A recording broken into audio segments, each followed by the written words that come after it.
Hello बच्चों, let's read the question. So the question over here is, through which of the following part of the embryo sac does the pollen tube enter the embryo sac? Option A is egg cell, option B is persistent synergid, option C is degenerated synergid, and last option is central cell. Now let's see the key concept of this topic. So our key concept is embryo sac.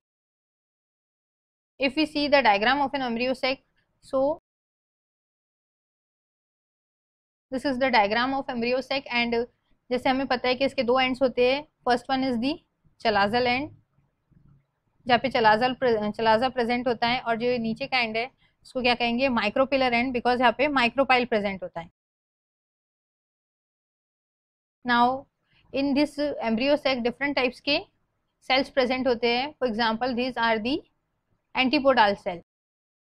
so these all are the antipodal cell.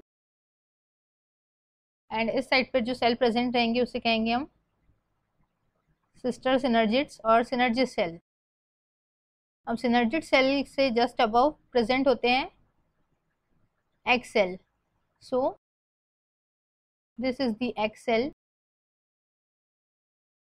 And in between the central cell present होता है जिसमें 2 polar nuclei form होते हैं. This is the central cell और इनके centre में क्या present होता है, polar nuclei. This is the polar nuclei. If we talk about के जो पोलन ट्यूब्स हैं वो एंटर कैसे होंगी. So pollen tube, if pollen tube is entering from this part,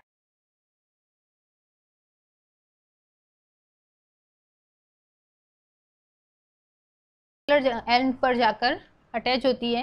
micropylar and से इन बिटवीन दी एम्ब्रियो सेक अंदर जाती है और इसमें क्या प्रेजेंट होते हैं, मेल गैमेटोफाइट्स. तो so this is the structure of a pollen tube और inside it micro male gametes are present. Then ये जब पोलन ट्यूब एंटर करती है इसमें, सो क्या होते हैं, सिस्टर सेल्स, सिनर्जिड सेल क्या हो जाते हैं, डिजेनरेट होना स्टार्ट हो जाते हैं. और जैसे ये डिजेनरेट होते हैं देन ये आगे बढ़ती है. सो ऑप्शंस में हमें जो दिया गया है option C, degenerated synergid.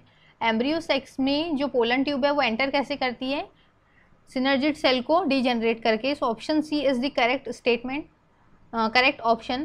This is the correct option. I hope you understood it well. Best of luck.